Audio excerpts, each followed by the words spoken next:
देखो, chemistry chemistry in everyday life में सबसे पहले हम लोग को देखना क्या चीज है, ड्रग एंड देयर क्लासिफिकेशन।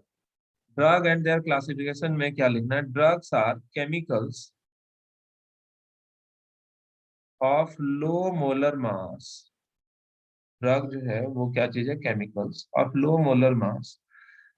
कितना, लगभग 100 से 500 यूनिट्स की, 100 से 500 unit, which interact with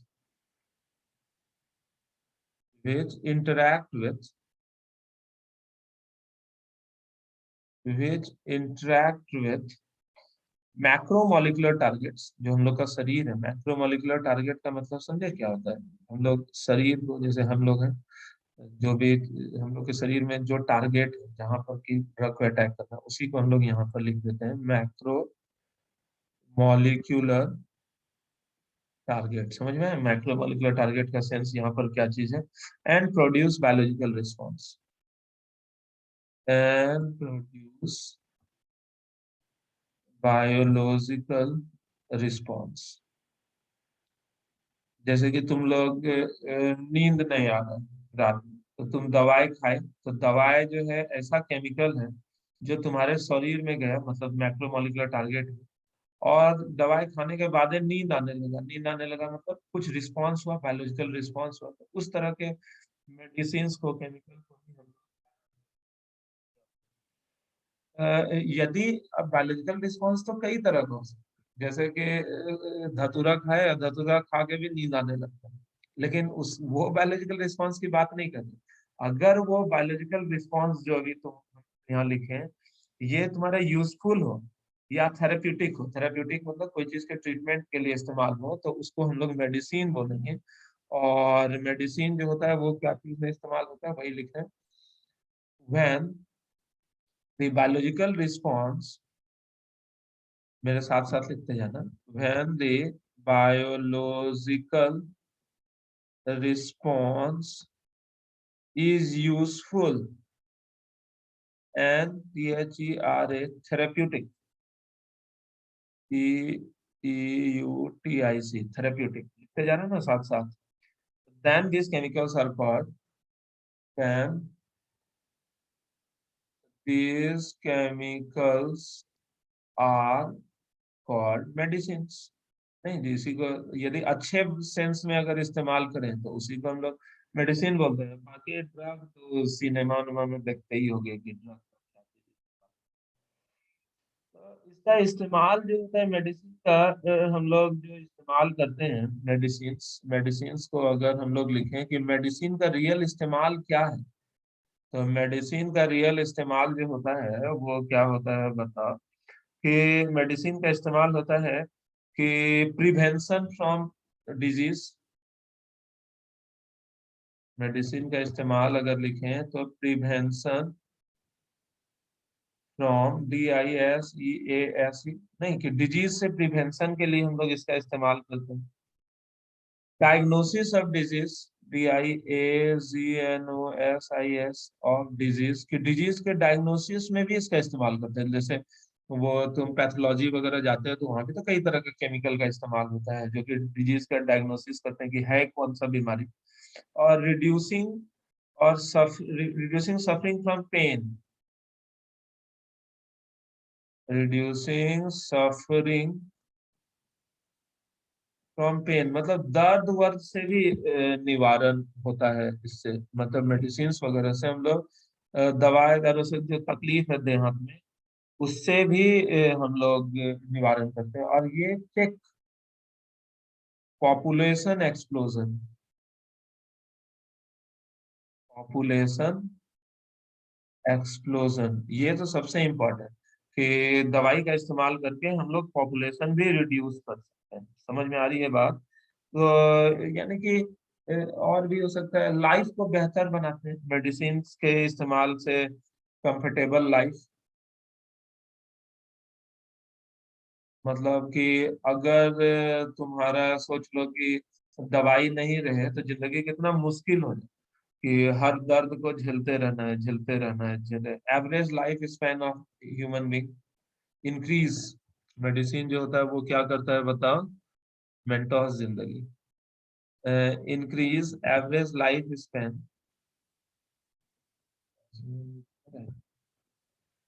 increase average life span, नहीं कि लाइफ स्पैन जो होता है वो हम लोग बढ़ा देते हैं क्या चीज का इस्तेमाल करके, दवाई वाई का इस्तेमाल करके। फिर तुमसे पूछता है ना कि व्हाट इज कीमोथेरेपी। कीमोथेरेपी तो ऐसा नहीं सोचना कैंसर का इलाज जो हम लोग करते हैं उसको कीमोथेरेपी बोलते हैं। अगर किसी केमिकल का इस्तेमाल, हम लोग कोई बीमारी का ट्रीटमेंट करते हैं तो उसे ही हम लोग क्या नाम दे देते हैं, कीमोथेरेपी। और वो जो केमिकल यानी कि दवाई वाई जो इस्तेमाल करते हैं ना वो बीमारी का इलाज करने के लिए, उसको हम लोग बोलते हैं कीमोथेरेप्यूटिक एजेंट। तो क्या लिखोगे, the treatment of disease by chemical compound, the treatment of DISEASE disease by using chemical compound। कि अगर जैसे कि मान लो तुम्हें देह हाथ में दर्द है, तो अगर तुम्हारा, बाबू 8 बजे तक तो मेरा ही क्लास है ना रे, 6 से 8। और ये जरूरी है, देखो ना कितना आसान आसान, 6 से 8 तो मेरा है, कल भी तो 6 से 8 लिए थे। ऐसे करोगे तो कैसे चलेगा। देखो इसमें क्या लिखे हैं केमोथेरेपी में, the treatment of disease by chemical compound. कि केमिकल कंपाउंड का जो ट्रीटमेंट हम लोग करते हैं, bye treatment of disease by using chemical compound. कि केमिकल कंपाउंड का एकदम हल्का हल्का चीज है, यानी कि ये सब क्लास से केमिस्ट्री में एवरीडे लाइफ क्या है कि क्या बोले, मतलब कि सबसे लास्ट में दिया जाता है डेजर्ट के रूप में। मतलब नए अब पढ़ उड़ के बोर हो गए हैं ना, तो हल्का फुल्का सब टाइप का चीज है। और ऐसे भी सोचे बायोलॉजी से संबंधित तो ऐसे भी दिमाग नहीं लगता है सब। इस सब में थोड़ी ना बहुत भारी भरकम चीज है, बायोलॉजी टाइप का चीज नहीं लग रहा है तुम लोग को।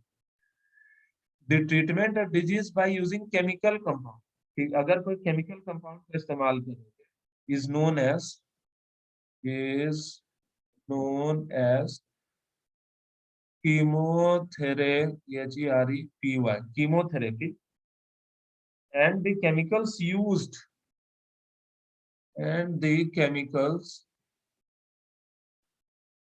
used is called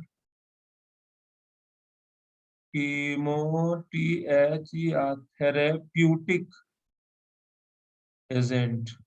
अरे स्पेलिंग के स्पेलिंग पर ध्यान नहीं देना है, कीमोथेरेप्यूटिक एजेंट, और इसी को क्या बोलते हैं, कीमोथेरेपी। मान लो तुमने पैर पैर में दर्द है या घुटना मुचुक गया है, समझ रहे, घुटना या तलवा कुछ मुचुक गया, तो मान लो कोई ना मालिश वालिश करके तुम्हारा पैर ठीक कर दिया, तो बताओ तो वो कीमोथेरेपी है नहीं।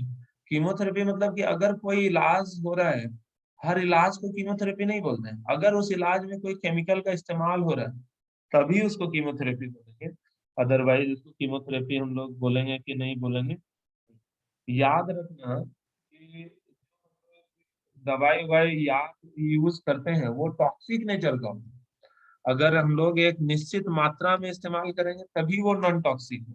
अगर हम लोग जरूरत से ज्यादा इस्तेमाल करने लगेंगे तो उसी को हम लोग, तो वो उल्टे जहरीला हो जाएगा। जैसे पैरासीटामोल से बुखार उतरता है, ये हम लोग जानते हैं, पैरासीटामोल से भी बुखार उतरता है। तो 500 मिलीग्राम लोगे या ज्यादा से ज्यादा 650 मिलीग्राम लोगे दिन में, 6 घंटा 8 घंटा के अंतराल पर, तब ना तो मान लो कि ओह बुखार से 2 डिब्बा पैरासीटामोल खा गए, वो तो जहर हो जाएगा। तो इसी वजह से यहाँ पर ऐसा नहीं है कि ड्रग जो होता है ये बेनिफिशियरी होता है, लेकिन ड्रग जो होता है थेरेप्यूटिक के बाद, थेरेप्यूटिक एजेंट। तुम तो बायोलॉजी है ना रे गधेड़ी, तब कुछ ही पूछ रही है रे। तो ये समझ में आया कि यहाँ ड्रग जो होता है, ये सब चीज लिख नहीं रहे हैं सब, क्या लिखे हैं सब, मतलब ये तो अपना कॉमन सेंस है कि एक डिजायर्ड मात्रा में, यदि तुम दवाई दारू एक डिजायर्ड मात्रा में इस्तेमाल करोगे तभी ये तुम्हारे लाइफ के लिए बेहतर है। अगर डिजायर्ड मात्रा से ज्यादा लेने लगोगे तब तो गए काम से काम। अब है हम लोग पढ़ते हैं designing of drug, drug design, DRUGDESIGN। Drug design का यहाँ ये सेंस नहीं है कि ड्रग जो है गोल बनाएंगे कि चकोर बनाएंगे कि ट्रायंगल बनाएंगे, इसकी बात नहीं कर रहा हूँ। ड्रग डिजाइन जो है उसका सेंस ये है कि दवाइयाँ जो हम लोग बनाते हैं उसमें क्या क्या बात को कंसिडर करें। कि बोले तो थेरेप्यूटिक एजेंट रे कभी सुनते हो ने, तो ये जो है एजेंट एजेंट ड्रग डिजाइन जो है, ये ड्रग डिजाइन जो होता है, तो हम लोग ड्रग डिजाइन करने के दौरान दो बातों को ध्यान में रखते हैं। एक किस चीज को ध्यान में रखते हैं, ड्रग टारगेट, एक लाइन छोड़ के लिखते हैं। और दूसरा हम लोग किस चीज पर डिजाइन पर ध्यान रखते हैं, ड्रग मेटाबॉलिज्म। यानी कि जब भी हम लोग कोई दवाई बनाते हैं तो इस चीज को ध्यान में रखते हैं कि वो दवाई को अटैक कहाँ पर करे। जैसे कि तुम्हारा सिर दुख रहा है, सिर तुम्हारा दुख रहा है, तो दवाईवा जो हम लोग बना रहे हैं सिर दुखने का, तो हम लोग क्या ध्यान में रखते हैं कि दवाइया तो खाएंगे मुंह से, तो मुंह से खाएंगे तो मुंह से खाने के बाद वो अटैक कहाँ पर करे, दिमाग पर अटैक करे कि दिमाग दिमाग दुखना रुक जाए। और मेटाबॉलिज्म इसलिए कि दवाई इस्तेमाल होने के बाद शरीर से निकलना भी जरूरी है ना, तो शरीर में जमा होते हैं। अगर तुम सोचो बचपन से लेकर आज तक कितना दवाई तुम लोग कंज्यूम कर चुके हो, 2 4 5 किलो दवाई खा चुके हो। सोचो सारा दवाई अगर शरीर में रह जाता तो बड़ा दिक्कत हो जाता कि नहीं हो जाता। तो इसीलिए हर दवाई खाने के बाद दवाई इस तरह से डिजाइन किया जाता है कि वो यूरिन या फिर स्टूल से पास भी हो जाए। ऐसा नहीं होता है कि वो दवा नहीं लग रहा है अजीब सा है पढ़ाई, बायोलॉजी ऐसे नहीं होता है, क्या करें। दवाई दारू क्या, दिमाग खराब दही, यही सब है। कभी कभी लगता है हिच भगवान है। तो समझे, ड्रग टारगेट, दवाई को बनाने के दौरान हम लोग दो बातों को ध्यान में रखते हैं, ड्रग टारगेट और ड्रग क्या होता है कि drug usually interact with biomolecules.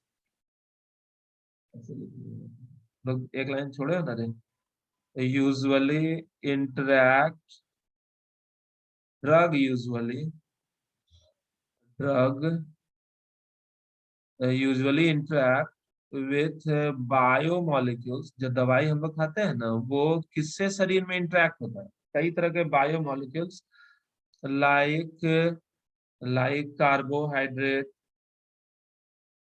Carbohydrate, lipid, proteins, lipids, proteins, nucleic acid, nucleic acid etcetera, इन चीजों से दरअसल दवाई इंटरेक्ट होता है। Drug which is called drug target etcetera called drug target. समझे बात को, ड्रग टारगेट होता क्या है। ड्रग टारगेट होता क्या है कि जो शरीर में हम लोग दवाई खाते हैं ना वो मुख्य रूप से कई तरह के बायोमोलिक्यूल से इंटरेक्ट होता है, carbohydrate, lipid, protein, nucleic acid वगैरह, उन्हीं बायोमोलिक्यूल के ड्रग टारगेट। दवाई के डिजाइन के दौरान ये बात बहुत जरूरी है कि वो किस ड्रग टारगेट से इंटरेक्ट, कि ज्यादा अच्छा थेरेप्यूटिक एक्शन हो, मतलब कि ज्यादा अच्छा रिजल्ट अपने को।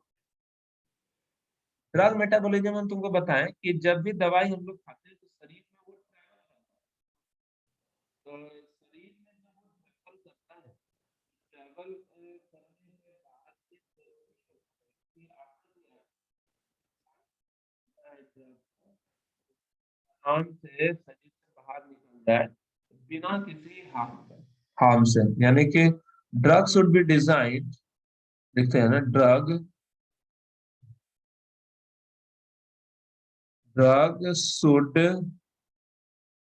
बी डिजाइन, कि ड्रग जो होता है हम लोग कुछ, ड्रग शुड बी डिजाइन, कि ड्रग जो होता है हम लोग कुछ इस तरह से design, drug should be design in such a manner,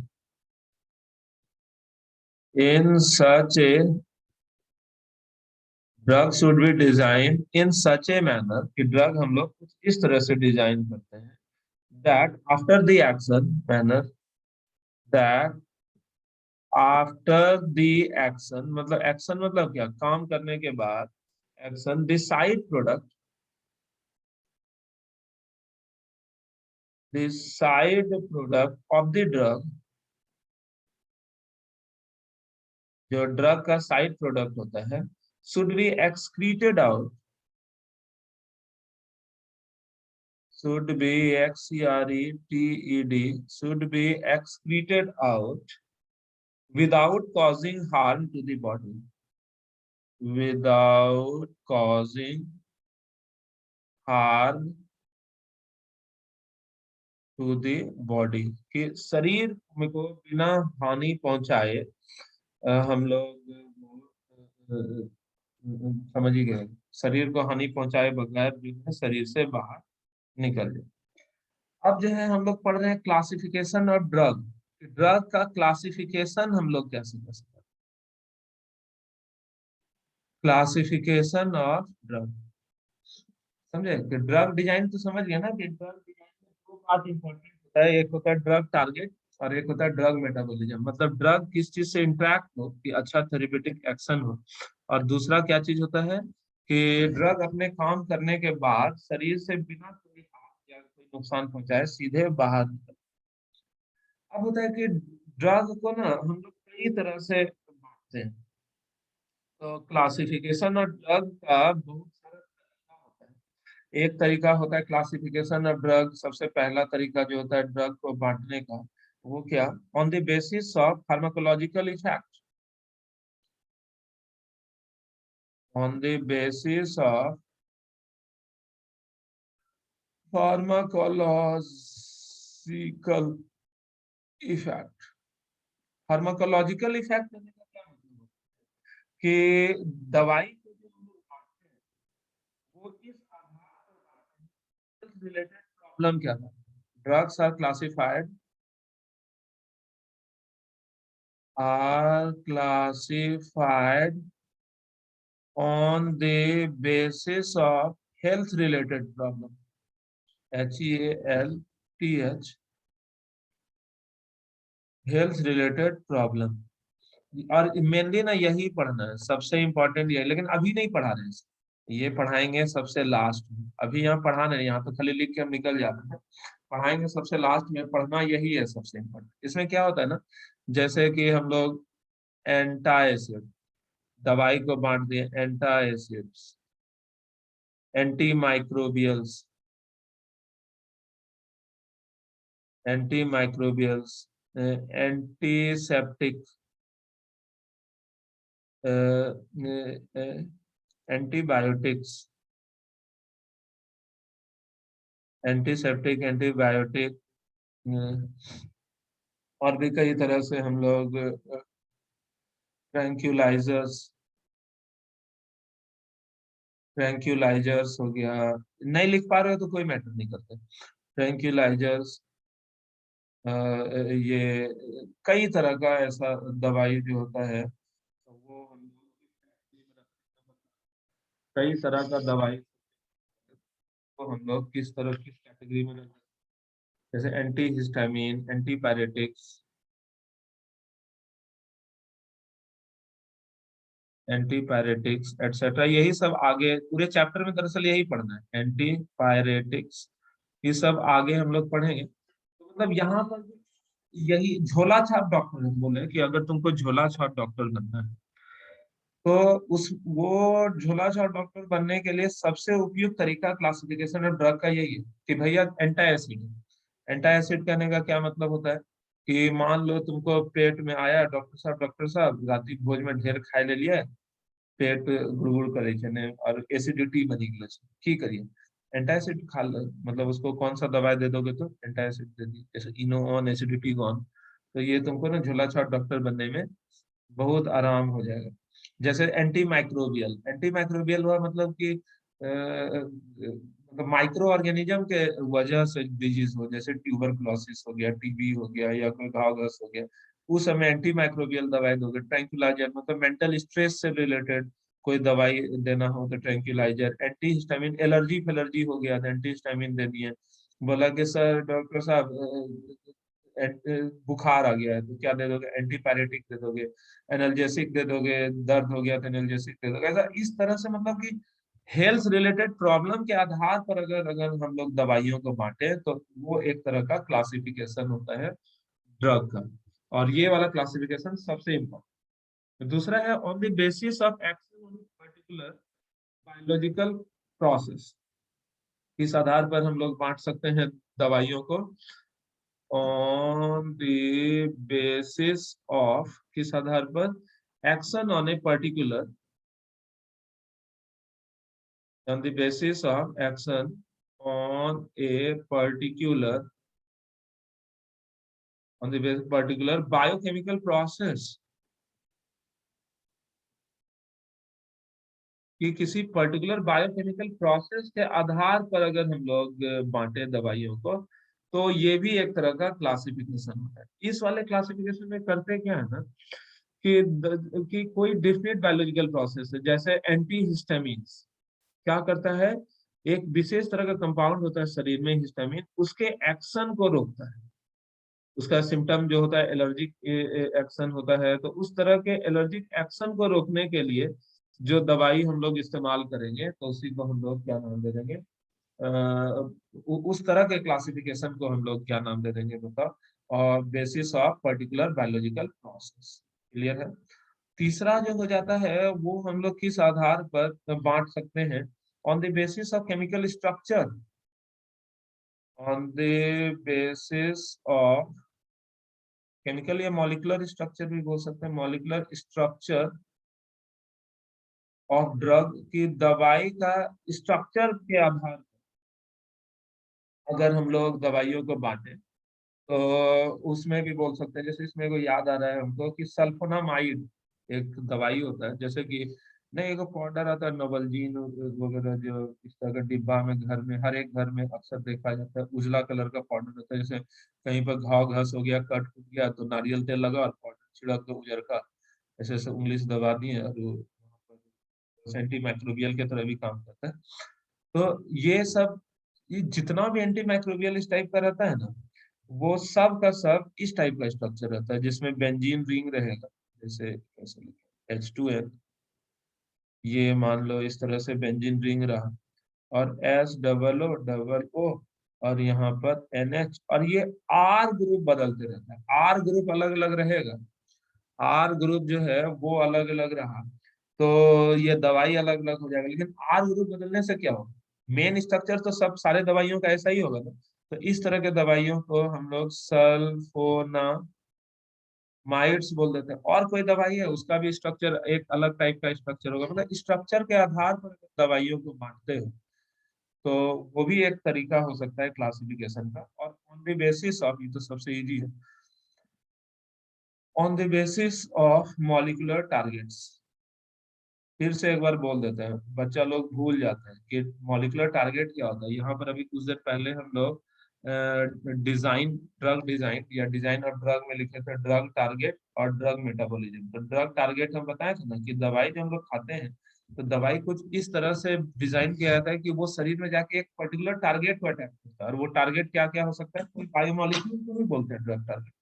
biomolecule जो है वो क्या क्या हो सकता है, बायोमोलिक्यूल हो सकता है तुम्हारा कार्बोहाइड्रेट हो सकता है, प्रोटीन हो सकता है, पेप्टाइड हो सकता है, लिपिड हो सकता है। तो उसी को हम लोग ड्रग टारगेट या मॉलिक्यूलर मैक्रो मॉलिक्यूलर टारगेट भी बोल देते हैं। क्लियर है।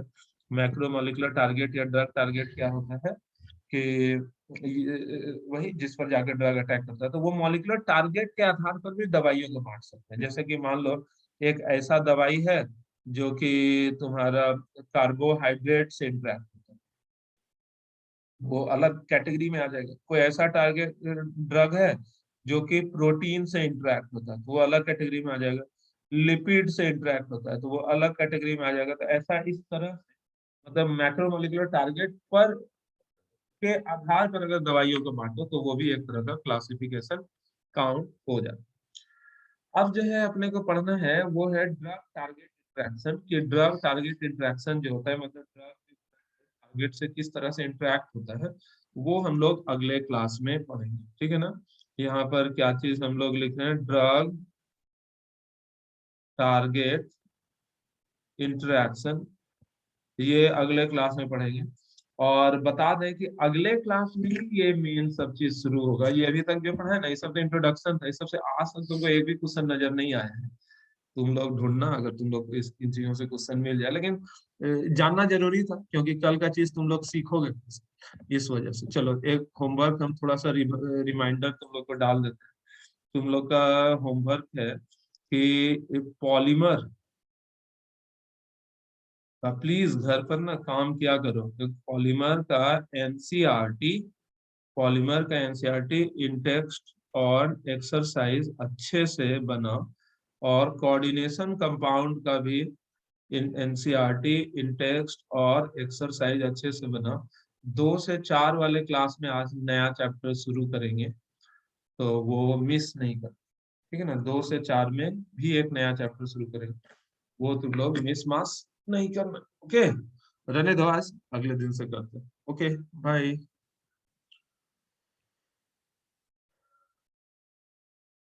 सर कौन सा बिजनेस में क्या?